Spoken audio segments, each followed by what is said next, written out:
Shalom, everyone. Thank you for joining me this morning on Let's Talk Torah. Today is November 20th, 2022, Sunday, first day of the week. So glad to start it off. It is a very cold and chilly morning. I know if you were tuning into Robert, he said he was having to go out to work today in this cold weather. So we just do keep all those in prayer that are having to endure the cold right now. It's sometimes not easy. Of course, to acclimate as well. It's all of a sudden kind of hit very strong. We're not used to these temperatures usually till the beginning of the year, January and February. So we're still acclimating, but we know that it is all from Yah and it's all good. So we're just thankful that all of you are here today, or if you're tuning in later on, that this message is a blessing. Thank you everyone in the chat for tuning in. My wife Lee and Shell. See Lisa and Betty. So good to see all of you. Hope that you have a great week. I am really enjoying the new intro we have for Let's Talk Torah. We did just refresh it a little bit, and I just thought it was wonderful to have those three elements. You start off with the name of the Father, yhvh, and then on to the Ten Commandments, and then you end with Messiah coming out of the tomb, rising from the grave, the tomb. And it's just such a powerful symbolism. I think a lot of people that may not have their eyes or ears open to the Torah yet, that's my hope, that this allows that bridge to where they can realize that Messiah was the Word made flesh. He was the Torah. He lived the Torah perfectly in his life on earth. And the connections are undeniable. And so I thought that was very important to have that in the intro to hopefully kind of open some eyes. You know, I really enjoy our Let's Talk Torah, being able to find these parallels between the Old Testament and then the New Testament when Messiah was living and teaching on earth. And I think it's a beautiful song. It's kind of what I picture in my head, just seeing the majesty of creation and the Ten Commandments and then the resurrection of our Messiah. So I hope you guys are enjoying that. And I hope that you're also tuning in on our Friday fellowship when Robert, Shell, me, and my wife, we get together and just discuss that weekly portion, different insights and things that we saw, like to bring out. It's amazing. Each time I read the portion or even listen to somebody else talk about it, something new comes to life. And I'm learning so much each and every week. It's truly a blessing. And I hope that you as well are being able to see some new things that maybe you haven't seen before. If you have anything you'd like to share, please leave it in the chat or a comment on the video. We always welcome that, and we are just so glad for the participation of everybody here. So, of course, I know Robert mentioned this in Mercy Poured Forth this morning in John 1:1, and this really just ties into that intro, why I felt like it was so important to show those three things: the Father, the Ten Commandments, and then the Son, the Messiah, Yahusha. In John 1:1, in the beginning was the Word, and the Word was with Elohim, and Elohim was the Word. The same was in the beginning with Elohim. All things were made by him, and without him was not anything made that was made. In him was life, and the life was the light of men. And the light shines in darkness, and the darkness comprehended it not. You know, we know that Messiah is the Word made flesh. He is the light, and he gave us an example how to live so that we can shine our light in this dark world, in these dark times, to help bring people to him. And I just thought that was wonderful. I love how a lot of times Robert will discuss something and it just ties in perfectly with what I was going to talk about just right after him. And so I know that's how the Father works, and the Ruach flows through us, and it just is wonderful to see those connections like that. All righty. So today our Haftarah is coming from 1 Kings 1 through 31. And our Besorah is from John 4, 3 through 14. And before we get to that, I just wanted to share something I had kind of thought of regarding the parashat, the main Torah portion this week. And I just found it as a unique connection, but a great example. I'm always looking for those life lessons in the portions. Each and every week, we know they're the same year after year, but how do they affect us in that current week, in that current season that we are in? Our life is constantly evolving and changing. So then you've got to realize that the word is alive and it's doing the same, and it speaks to you differently each and every week. And so I always look for those little nuggets, the life lesson I can find in this. And what I was seeing is, we see how Rivka or Rebecca, the bride that was chosen for Isaac, as well as another example is Ruth. They both made these life-changing decisions to follow someone, to leave their customs and their beliefs and their lifestyle behind, kind of in a blind faith, chose to go with someone else into a new unknown land, essentially to marry this man that Rebecca had never seen before. And we know the same is similar with Ruth. She ends up meeting a man because of her decision. And what do we see happening from these decisions? Well, one, Rivka is essentially the cause of Yaakov and the 12 tribes. The 12 tribes are born due to this decision. And as well, we see Ruth, what happens because of her decision. We see the lineage down through David, and then, of course, our Messiah. So it's two of the most life-changing things that we know of in history. The most important things, the tribes and as well as Messiah, both came from these choices that they made in blind faith. And that's a great example for us. We don't know what lies ahead in our life, but we need to be willing to make that choice, to trust in Yah, knowing that he has a greater plan ahead. We just have to follow him and ask for him to guide our steps. So I just wanted to share that. I thought that was really amazing that we saw that the similarity between those two. And I've also got a few other things at the end of this that I want to share regarding the well and the similarities we see with this well, people meeting at the well. So we will go ahead and get going with the Haftarah, like I said, out of 1 Kings chapter 1, verses 1 through 31. And I am going to be sharing a commentary here that just kind of goes into a little bit more detail to unravel and give some more description on these verses here. So you can read along, and I will try to remember to change the page when it's time.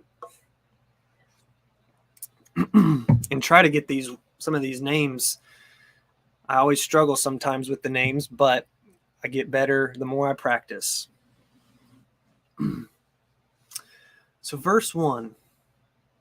Now King David was old and stricken in years, advanced in days, being about 70 years old at this time. And they covered him with clothes, but he had no heat.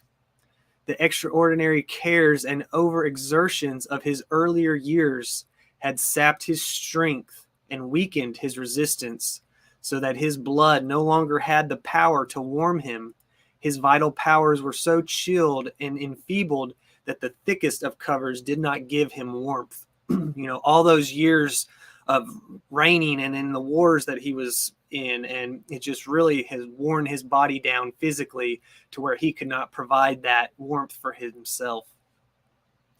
Wherefore his servants said unto him, Let there be sought for my Adonai the king a young virgin, and let her stand before the king as a servant and nurse, and let her cherish him, to be his constant attendant, and let her lie in thy bosom. This manner of warming chilled and enfeebled the bodies by contact. And this was a method of ancient times to help keep warm. And we know even in survival times, that is still a way to help warm someone up, that is dealing with hypothermia, things like that. That my Adonai the king may get heat. This was the only object of this arrangement, which must be looked upon from the standpoint of the time when polygamy, especially in the case of kings, was altogether in order. So they sought for a fair damsel throughout all the coasts of Israel, and found Ashabag, a Shumanite, of Shuman, a city in the plain of Jezreel, near the foot of the little Hermon, and brought her to the king, her relation to him being looked upon as that of a wife. And the damsel was very fair, exceedingly beautiful, and cherished the king. So she was his nurse and attendant, and ministered to him. But the king knew her not, did not enter into the usual marital relations with her.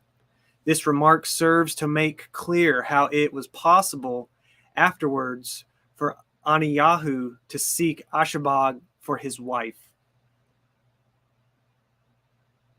Then Aniyahu, the son of Haggath, exalted himself, saying, I will be king.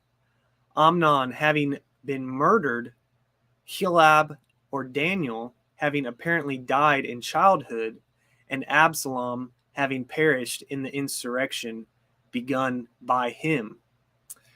Aniyahu believed himself to be the rightful claimant to the throne, and he prepared him chariots and horsemen, and 50 men to run before him, and to be his bodyguard, all in an over exultation which did not become him. And his father had not displeased him at any time, had never rebuked him for his show of ambition during his whole life, this being another indication of David's weakness towards his children.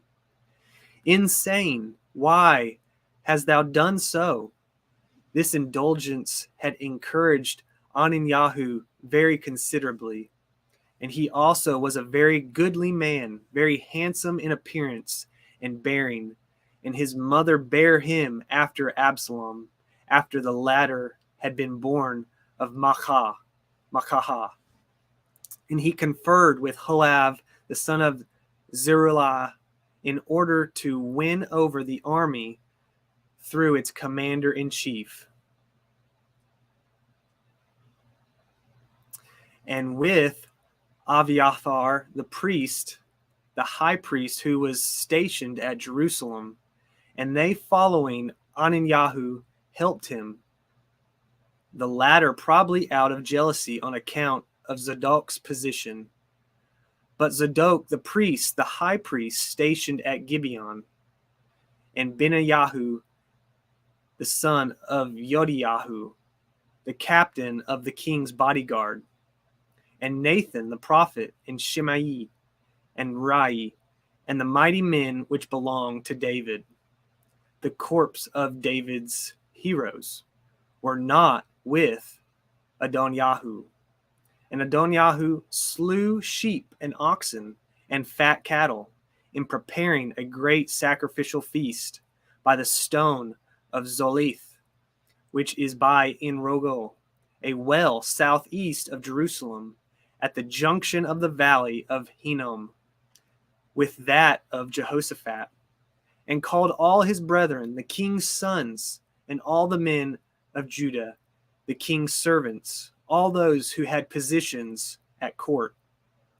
But Nathan, the prophet, and Benayahu, and the mighty men whom he had not been able to interest, and Solomon, his brother, he called not.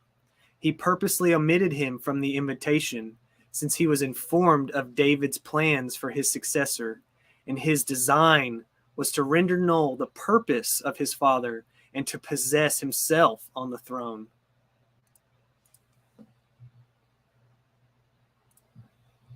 Verse 11.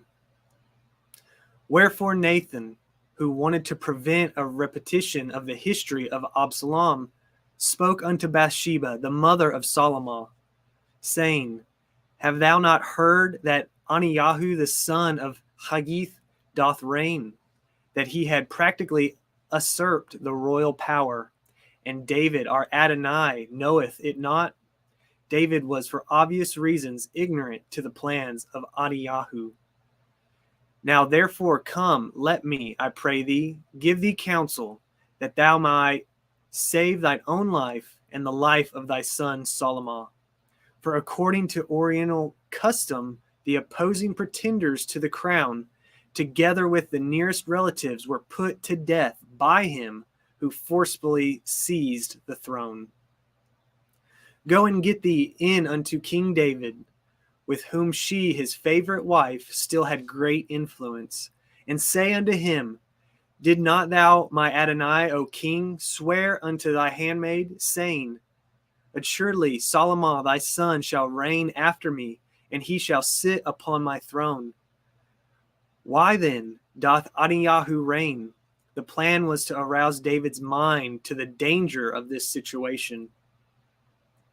Behold, while thou yet talk there with the king, I also will come in after thee, to follow up the effect of the first announcement, and confirm thy words by making the same statements, and thus inciting the king to action.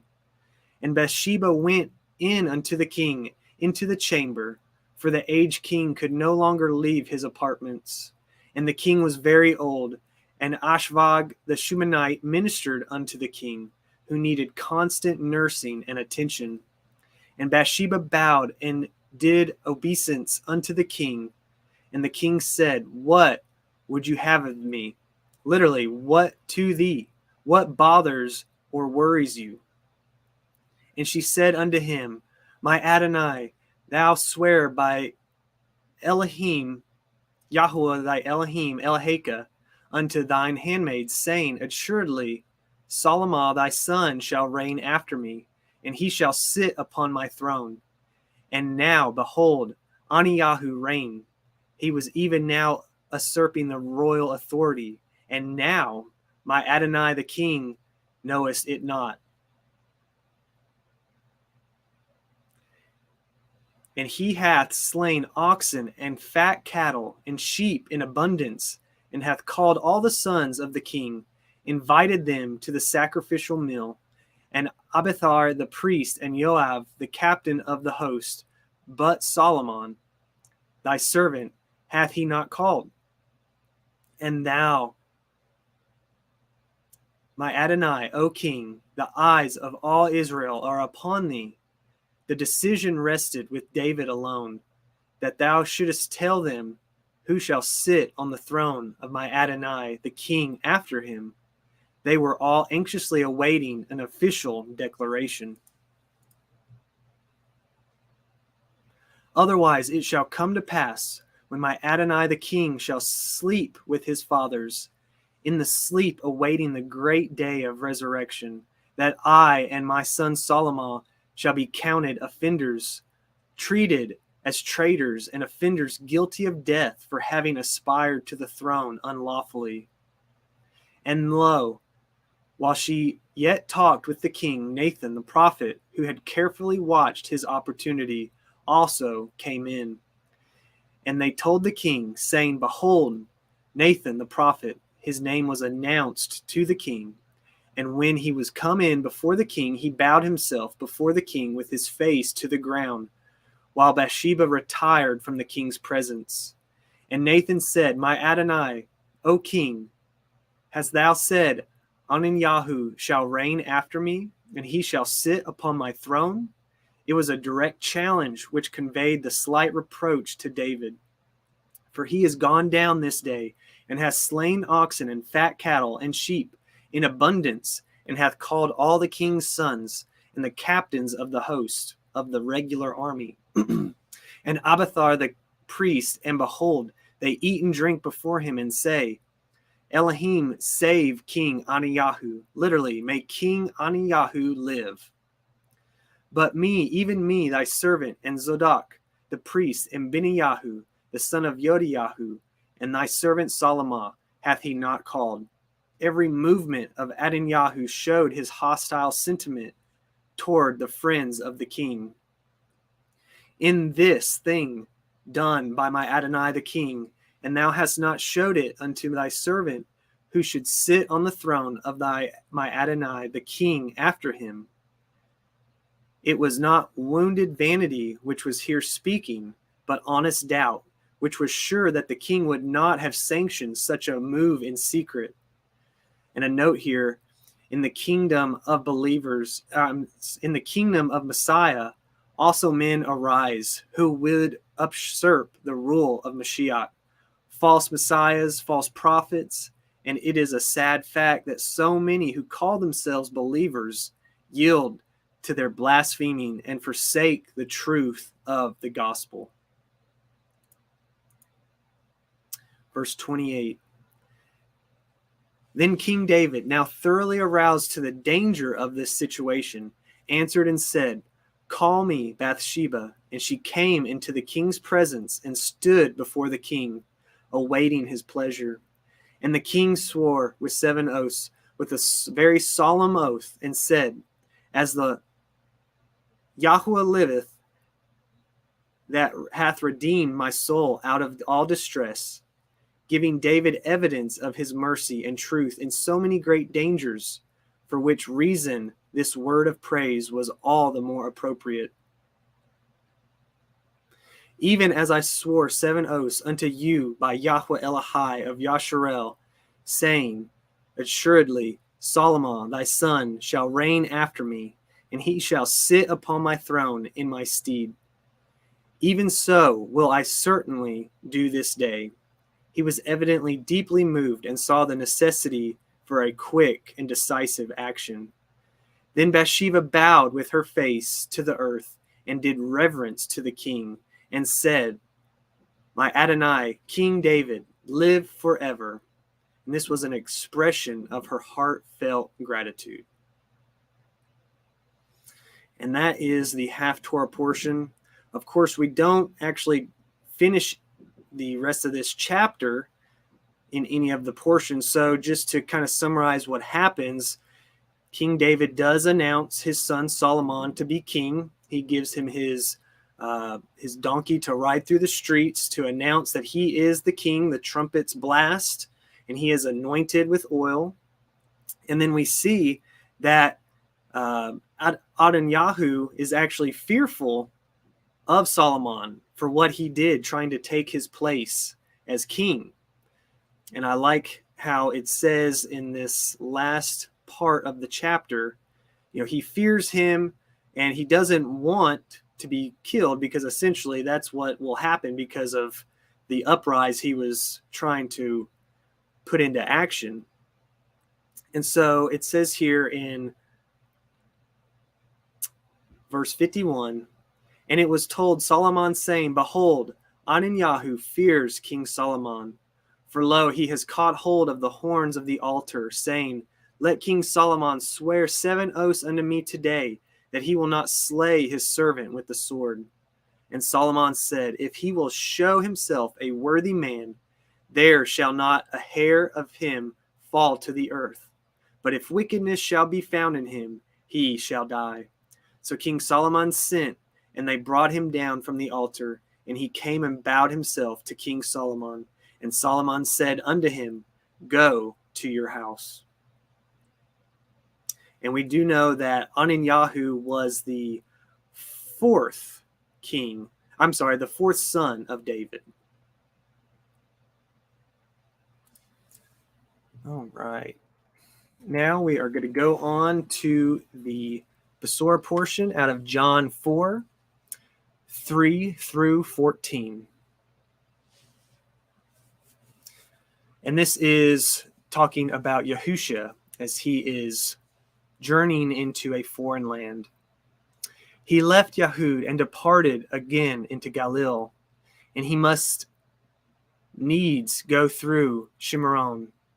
Then came he to a city of Shimeron, which is called Sychar, near to the parcel of ground that Yaakov gave to his son Joseph. Now Yaakov was there. Yahusha, therefore, being wearied with his journey, sat thus on the well, and it was about the 6th hour. There came a woman of Shimeron to draw water. Yahusha said unto her, Give me to drink. For his talmidim were gone away unto the city to buy food. Then said the woman of Shemaron unto him, How is it that you, being a Yehudi, ask drink of me, which am a woman of Shemaron, a Samaritan? For the Yahudim have no dealings with the Shemaron, or the Samaritans. Yahusha answered and said unto her, If you knew the gift of Elohim, and who it is that says to you, Give me to drink, you would have asked of him, and he would have given you living water. The woman said unto him, Sir, you have nothing to draw with, and the well is deep. From whence then have you that living water? And you greater than our father Yaakov, which gave us this well, and drank thereof himself, and his children, and his cattle? Yahusha answered and said unto her, Whosoever drinks of this water shall thirst again. But whosoever drinks of this water that I shall give him shall never thirst. But the water that I shall give him shall be in him a well of water, springing up into everlasting life. That is it for the Haftarah and Besorah portion. I really enjoyed that. Before I actually read the Besorah portion, I was already connecting those dots to how, we see that Eliezer, the servant of Abraham, goes into a foreign land looking for a wife for Isaac or Yitzhak, and meets this woman at a well. And just the connection right there with that story, and then Yahusha and the woman at the well. And so it was wonderful once I actually then read the Besorah portion to realize, of course, it had to have been that. Just worked out perfectly. In Genesis 24, Genesis 29, and Exodus 2 also recount the story of a man meeting a woman at the well. And in each, it leads to the two getting hitched, married. In Genesis 24, Abraham's servant finds a bride for Isaac. In Genesis 29, Jacob finds his future wife, Rachel. And Moshe, in Exodus 2, meets his future wife, Zipporah. And like his ancestors, Yahusha goes to a foreign land, to a Samaritan land, and he sits down at the well. Just a few verses earlier, John the Baptist talks about Yahusha as the bridegroom and himself as the friend of the bridegroom. In John 3:29, it says, He that has the bride is the bridegroom, but the friend of the bridegroom, which stands and hears him, rejoices greatly because of the bridegroom's voice. This, my joy, therefore, is fulfilled. So we see this, not that Yahusha was going there to look for a wife, but in essence, he was the bridegroom. And by telling the Samaritan woman of the good news and of the everlasting water, he was making that covenant. And so it's symbolic of his ancestors that we see these other three times finding their wife, finding their bride at the well. And so I thought that was wonderful. I just wanted to share that to finish it all up this morning. So I do hope and pray that you all have a wonderful week. I know Yah is doing wonderful things in the body. We just have to keep looking towards him, trusting in him, knowing that he has the master plan and that things are great that lie ahead for us. Even though times will get difficult, he has a protection and a plan for us. And we just have to keep in his Shabbat, keep in his Torah, knowing that his promises will not be forsaken and that we have everlasting life through his son, Yahusha HaMashiach. So thank you, everyone. Blessings and prayers to you this week. Shalom.